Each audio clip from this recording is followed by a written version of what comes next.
નમસ્તે વિદ્યાર્થી મિત્રો, ધોરણ 11 વિષય રસાયણ વિજ્ઞાન પ્રકરણ નંબર 4 આજના વિડિયો લેક્ચરની અંદર આપનું હાર્દિક સ્વાગત છે।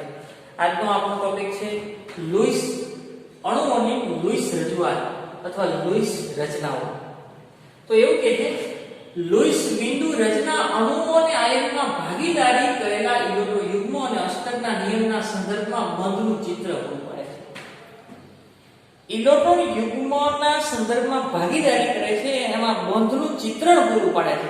આના ઉપરથી કોઈ બંધારણનો આકાર જાણી શકાતો નથી, માત્ર બંધનું નિર્માણ અને અષ્ટકનો નિયમ સમજાવી શકે છે કે જ્યારે ઇલેક્ટ્રોનની ભાગીદારી થઈ બંધનું નિર્માણ થાય ત્યારે અષ્ટકનો નિયમ સમજાવી શકે છે અને એના ઉપરથી બંધનું ચિત્ર ઉપસાવી શકે છે, પરંતુ એના અણુઓના ગુણધર્મો સમજાવી શકતો નથી। અણુના આકાર વિશે પણ કોઈ લુઈસ બિંદુ નિરૂપણની મદદથી, લુઈસ રચનાઓની મદદથી આકારની કોઈ પણ માહિતી મળતી નથી। એવું કે અણુઓ કે આયનમાં ભાગીદારી કરેલા ઇલેક્ટ્રોન યુગ્મો, અણુ કે આયનમાં કેટલા ઇલેક્ટ્રોનની ભાગીદારી થશે ને એ લુઈસ સમજાવી શકે છે અને અષ્ટકના નિયમના સંદર્ભમાં બંધનું ચિત્ર પૂરું પાડે છે। અષ્ટકના નિયમનું પાલન થાય છે તો બંધનું ચિત્ર પૂરું પાડે છે, પણ એના આકાર વિશે કોઈ માહિતી આપતું નથી। પણ આ ચિત્ર અણુનું બંધન કઈ શું કામ બંધ બન્યો અથવા એની વર્તણૂક એના ગુણધર્મો શું હશે એ સમજાવી શકતો નથી। બનાવટ કઈ રીતે અણુની બનાવટ થતી હશે અને એના ગુણધર્મો સમજાવવામાં મદદ કરતો નથી, માત્ર ને માત્ર અષ્ટકનો નિયમ સમજાવી શકે છે।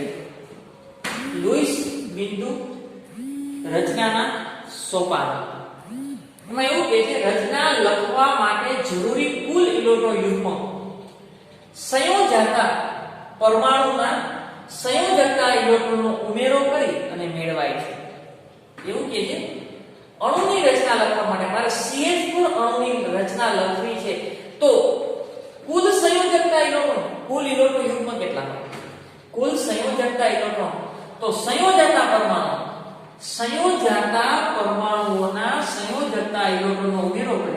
આ મિથેનનો અણુ છે એમાં સંયોજકતા કુલ પરમાણુ 5 છે તો 5 ના સંયોજકતા ઇલેક્ટ્રોનનો સરવાળો કરી અને કુલ સંયોજકતા ઇલેક્ટ્રોન મેળવી શકાય।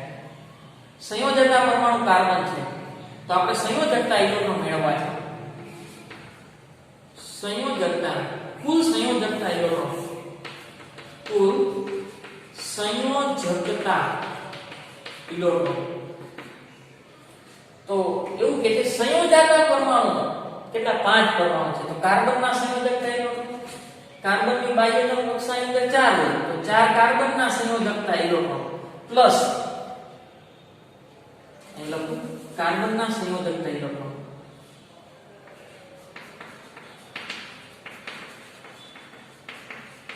પ્લસ 4 હાઇડ્રોજન છે આપણી પાસે, એક હાઇડ્રોજનનો એક એટલે 4 હાઇડ્રોજનના સંયોજકતા ઇલેક્ટ્રોન તો કુલ સંયોજકતા ઇલેક્ટ્રોન કેટલા થશે? કુલ સંયોજકતા ઇલેક્ટ્રોન થશે 4 ને 4 8 ઇલેક્ટ્રોન। કેટલા ઇલેક્ટ્રોન થશે? 8। એવું કે અણુ રચના લખવા માટે CH4 અણુની માં રચના લખવી હોય ને, દાખલા તરીકે પાણીના અણુની રચના લખવી છે તો કુલ સંયોજકતા ઇલેક્ટ્રોન જાણતા હોવા જોઈએ। ઓક્સિજનના સંયોજકતા ઇલેક્ટ્રોન 8 અને 2 હાઇડ્રોજનના 2 એટલે 10। એમોનિયાના અણુની રચના કરવી હોય તો કુલ સંયોજકતા ઇલેક્ટ્રોન નાઇટ્રોજનના 7 અને 3 હાઇડ્રોજન 8 કુલ સંયોજકતા ઇલેક્ટ્રોન જાણતા હોવા જોઈએ। જો ઋણ આયન હોય તો સંયોજકતા ઇલેક્ટ્રોનની ગણતરી કરવા માટે આયન ઉપર જેટલો વીજભાર હોય એટલા વધારે ઇલેક્ટ્રોન ઉમેરવા છે। જો ઋણ આયન માટે દરેક સંયોજકતા ઇલેક્ટ્રોન કરતા ઋણ વીજભારની સંખ્યા જેટલા વધારાના ઇલેક્ટ્રોન ઉમેરવા। દાખલા તરીકે CO3 એના સંયોજકતા ઇલેક્ટ્રોન, કાર્બનના સંયોજકતા ઇલેક્ટ્રોન થાય 4 કાર્બનના સંયોજકતા ઇલેક્ટ્રોન 4 સંયોજકતા એટલે બાહ્ય કક્ષાના, ઓક્સિજનના સંયોજકતા ઇલેક્ટ્રોન થાય 8 બરોબર, તો 3 ઓક્સિજન છે એટલે 24। હાલો ઋણ આયન છે એટલે એટલા વધારાના, કારણ કે મેળવેલા છે વધારે ઇલેક્ટ્રોન તો 2 વધારાના ઇલેક્ટ્રોન તો કુલ સંયોજકતા ઇલેક્ટ્રોન કેટલા થાય? 24 અને 4 28 ને 2 30 સંયોજકતા ઇલેક્ટ્રોન. જો અણુની રચના કરવી હોય તો સંયોજકતા ઇલેક્ટ્રોન તમે જાણતા હોવા જોઈએ. જો ઋણ આયન હોય તો પરમાણુના જેટલા સંયોજકતા ઇલેક્ટ્રોન હોય એના કરતા ઋણ આયનની સંખ્યા જેટલા ઇલેક્ટ્રોન વધારે હોય, અને ધન આયન હોય તો ધન વીજભારની સંખ્યા જેટલા ઇલેક્ટ્રોન ઓછા ગણવા. તમને NH4+ માં સંયોજકતા કુલ ઇલેક્ટ્રોન કેટલા થાય? તો ધન આયન માટે દરેક તત્વના સંયોજકતા ઇલેક્ટ્રોનની સંખ્યા કરતા ધન વીજભારની સંખ્યા જેટલા ઇલેક્ટ્રોન બાદ કરવા. નાઇટ્રોજનના સંયોજકતા ઇલેક્ટ્રોન થાય 5. 4 હાઇડ્રોજન એના સંયોજકતા ઇલેક્ટ્રોન 4. પ્લસ નો અર્થ એક ગુમાવ્યો છે તો એટલા ઇલેક્ટ્રોન બાદ કરવા. એક ઇલેક્ટ્રોન બાદ કરો તો કેટલા થાય? 5 ને 4 9. એક બાદ કરો એટલે સંયોજકતા ઇલેક્ટ્રોન થાય 8. એટલું યાદ રાખો. ઋણ વીજભાર હોય તો ઋણ વીજભારની જેટલા ઇલેક્ટ્રોન સંખ્યા બાદ કરી નાખવાની. અને ધન વીજભાર રચાતો હોય તો ધન વીજભારની સંખ્યા જેટલા ઇલેક્ટ્રોન બાદ કરવા. સોરી, અને ઋણ આયન હોય તો એટલા ઇલેક્ટ્રોન ઉમેરવા. આગળ, જો સંયોજકતા પરમાણુની રાસાયણિક સંખ્યા, જો તમે સંયોજકતા પરમાણુની રાસાયણિક સંજ્ઞા જાણતા હોવા જોઈએ અને માળખાકીય બંધારણની જાણકારી હોય તો ઇલેક્ટ્રોનની કુલ સંખ્યાના આધારે કુલ સંખ્યા આ રીતે મળશે. સંયોજકતા ઇલેક્ટ્રોનની સંખ્યાની ગણતરી કરવી, ઋણ આયન હોય તો એટલા ઇલેક્ટ્રોન ઉમેરવા, ધન આયન હોય તો એટલા ઇલેક્ટ્રોન બાદ કરવા.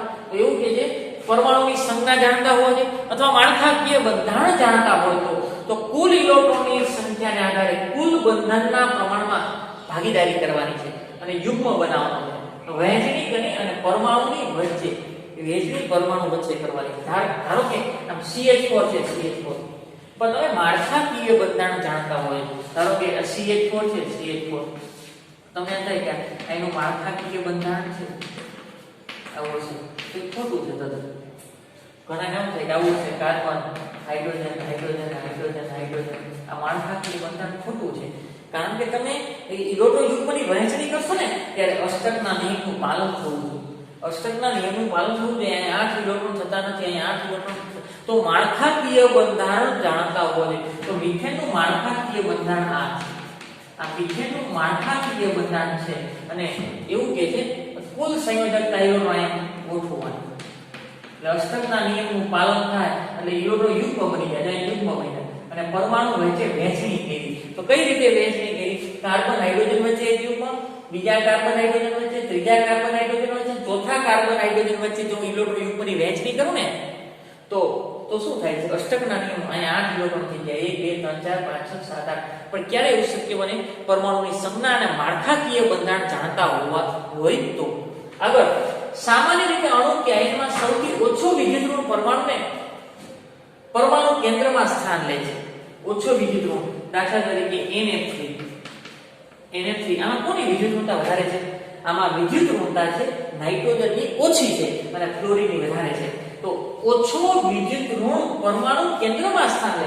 એનું બંધારણ આ રીતે લખી શકાય, N IF અને એનું બંધારણ આ રીતે લખી શકાય. મધ્યસ્થ પરમાણુ તરીકે નાઇટ્રોજન, જેની વિદ્યુત ઋણતા ઓછી છે અને જેની વિદ્યુત ઋણતા વધારે છે એને બહારની બાજુએ ગોઠવણી કરવી. જેની વિદ્યુત ઋણતા વધારે છે એને કઈ રીતે ગોઠવણી કરવી? બહારની બાજુ ગોઠવણી કરવી.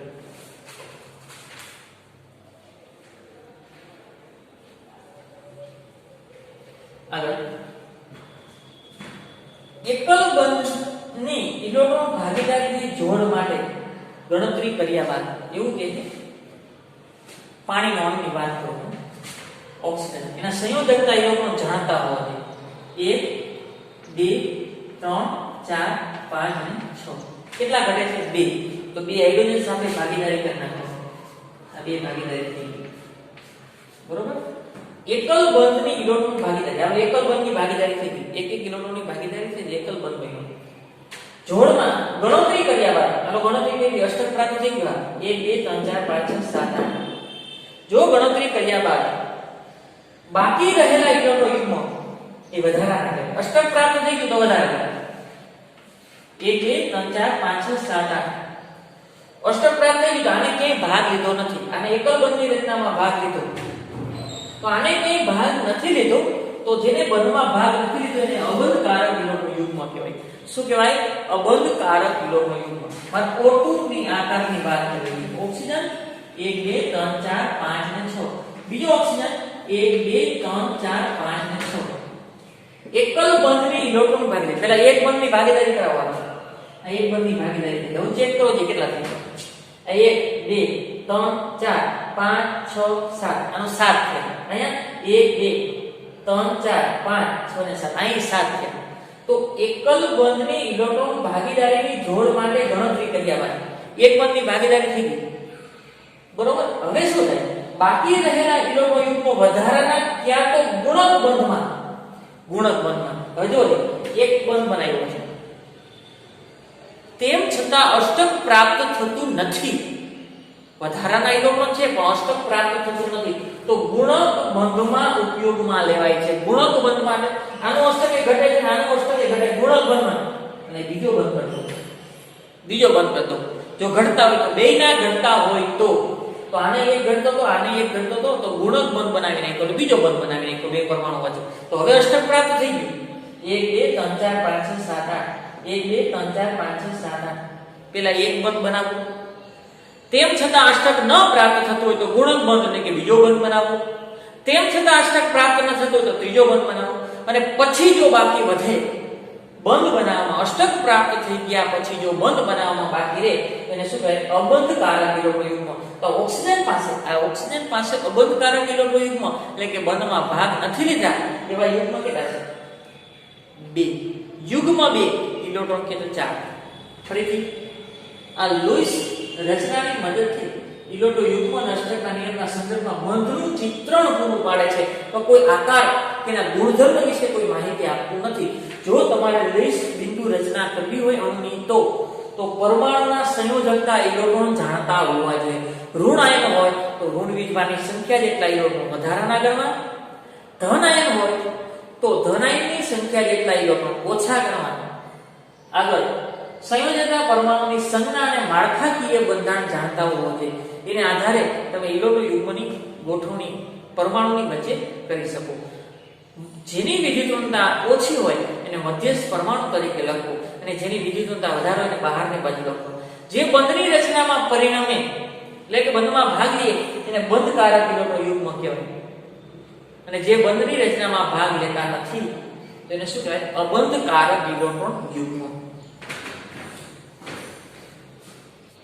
આગળ લુઈસ રજૂઆત કરવાની છે તમને એમ પૂછે કે H2 અણુની લુઈસ રજૂઆત H2 તો સંયોજકતા ઇલેક્ટ્રોન જાણતા હોવા જોઈએ માળખાકીય બંધારણ જાણતા હોવા જોઈએ સંજ્ઞા જાણતા હોવા જોઈએ હાઇડ્રોજન લુઈસ ટોટલ સંયોજકતા ઇલેક્ટ્રોનની પાસે 2 છે એક હાઇડ્રોજન ના એક તો એનું માળખાકીય બંધારણ છે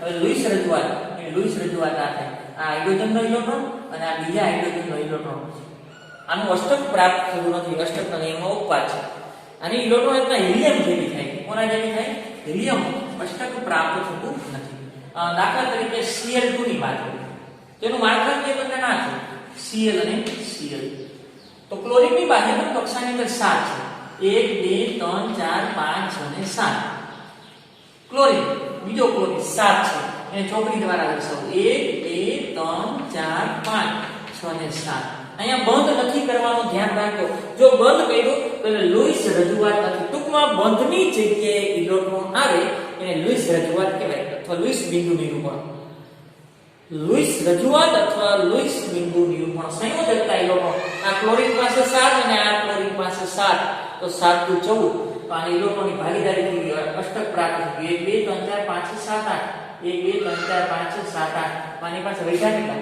1 2 3 4 5 6 1 2 3 4 5 6 આને ભાગ ન લીધા જો એને બંધમાં ભાગ ન લીધા તો એને કહેવાય અબંધકારક ઇલેક્ટ્રોન યુગ્મ શું કહેવાય અબંધકારક ઇલેક્ટ્રોન યુગ્મ F2 ની વાત કરું તો તેના સંયોજકતા ઇલેક્ટ્રોન 7 તો એ પ્રમાણે ગોઠવણી કરો એકની જ જરૂર છે આ 1 આ 2 આ 3 આ 4 આ 5 આ 6 અને 7 બીજો ક્લોરીન 1 2 3 4 5 6 અને 7 આ ભાગીદારી થઈ ગઈ બંનેના અષ્ટક પ્રાપ્ત થઈ ગયા તો આ એક અને આ વૈધા આ ત્રણ યુગ્મ વૈધા એને શું કહેવાય અબંધકારક ઇલેક્ટ્રોન યુગ્મ શું કહેવાય અબંધકારક ઇલેક્ટ્રોન યુગ્મ આગળ તમને પૂછે O2 માટે લુઈસ રજૂઆત તો ઓક્સિજનની સંયોજકતા ઇલેક્ટ્રોન ખબર હોય 8 બે ઓક્સિજન છે તો 16 સોરી 6 થાય. 1 આ 2 આ 3 આ 4 આ 5 ને 6. O2 નું માળખાકીય બંધારણ ખબર હોય તો ડાયરેક્ટ ખબર પડી જાય. ઓક્સિજન 1 2 3 4 5 અને 6. હાલો હવે ચેક કરો. એક યુગ્મ બનાવી. હવે છે 1 2 3 4 5 6 અને 7. 7 ઇલેક્ટ્રોન થયા. અષ્ટક પ્રાપ્ત ન થયું તો ફરી પાછી ભાગીદારી કરવાની. ડાયરેક્ટ ખબર હોય ને કે 2 ની જરૂર છે તો અંદર 2 જ મૂકી દેવાય. હવે આ થઈ ગયો 1 2 3 4 5 6 7 8 1 2 3 4 5 6 7 8. અષ્ટક પ્રાપ્ત થઈ ગયા પછી વધારાના વૈજ્ઞાનિક કહેવાય અબંધકારક યુગ્મ. અબંધકારક ઓક્સિજન ડબલ બોન્ડ ઓક્સિજન. અહીંયા બંધ ન કરી શકો તમે ક્યારેય ધ્યાન રાખજો.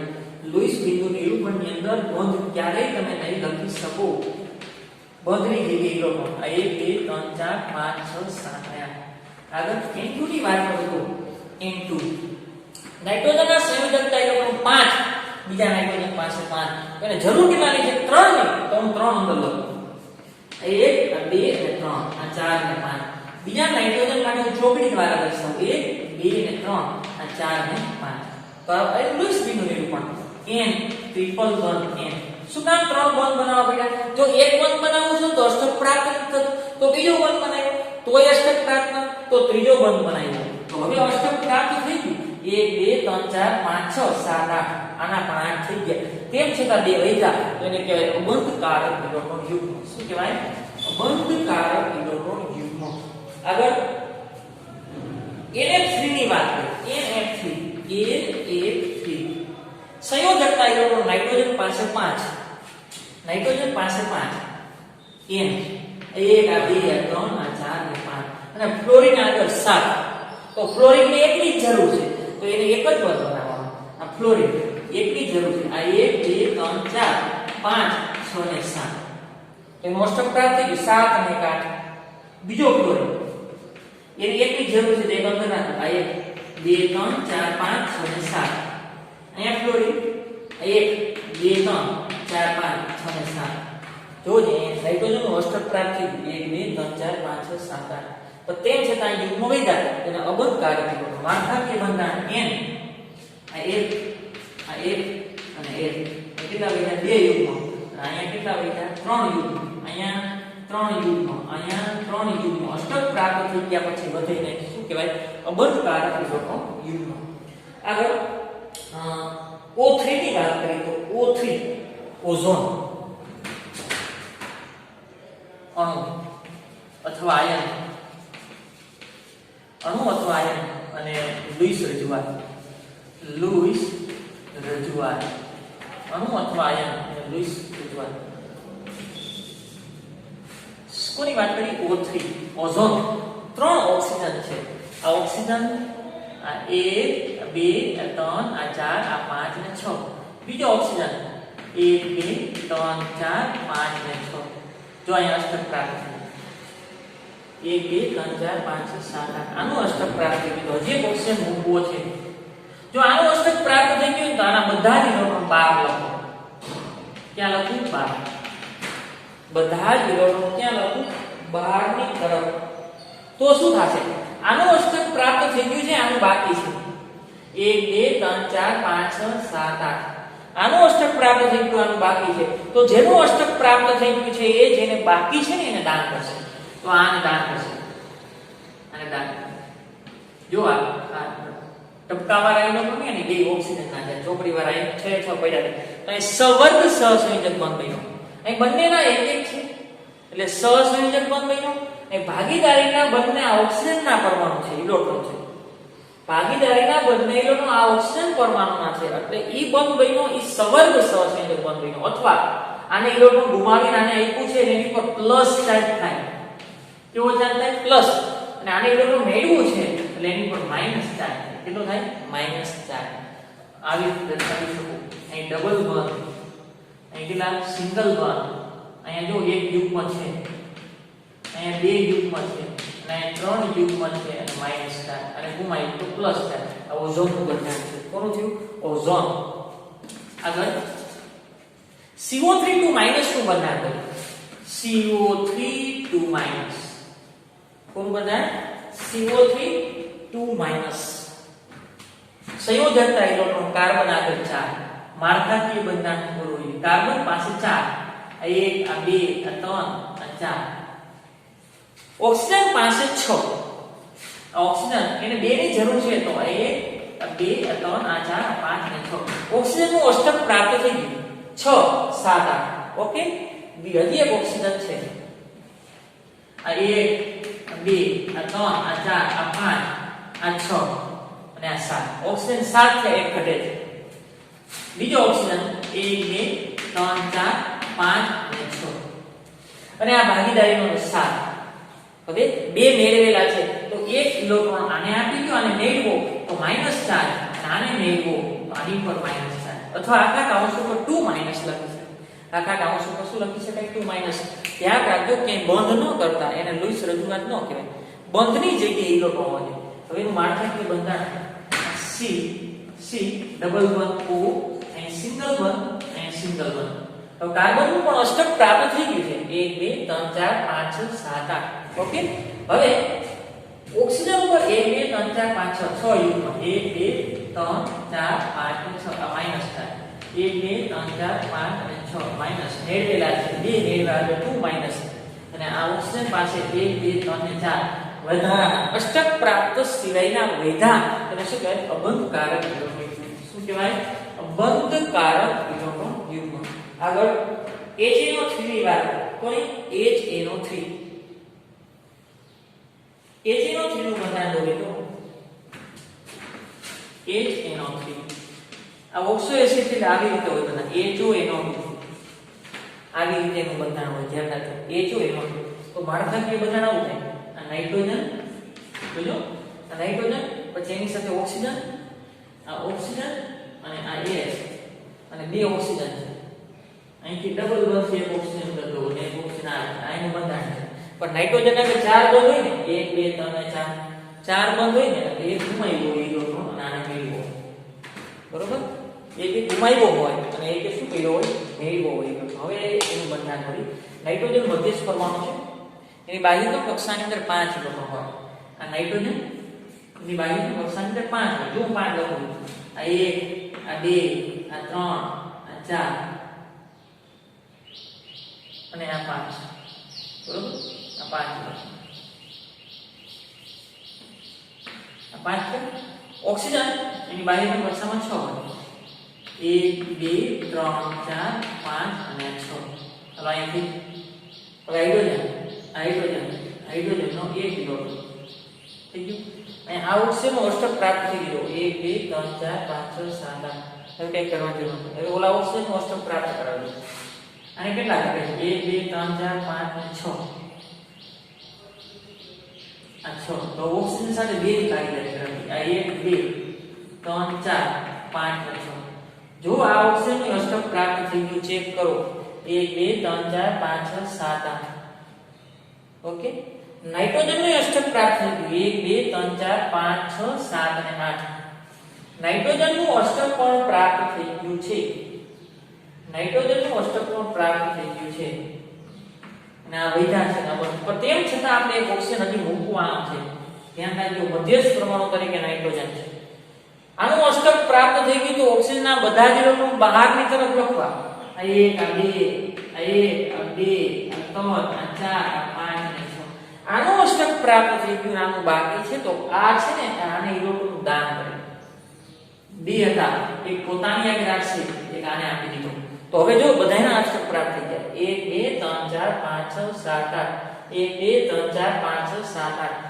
અહીંયા ભાગીદારીના બંને ઇલેક્ટ્રોન નાઇટ્રોજન પરમાણુના છે એટલે અહીંયા સવર્ગ સહસંયોજક બંધ બને છે કેવું બને છે સવર્ગ સહસંયોજક બંધ તો આની અંદર વૈધા છે કેટલા એક અહીંયા યુગ્મ અને અહીંયા યુગ્મ વૈધું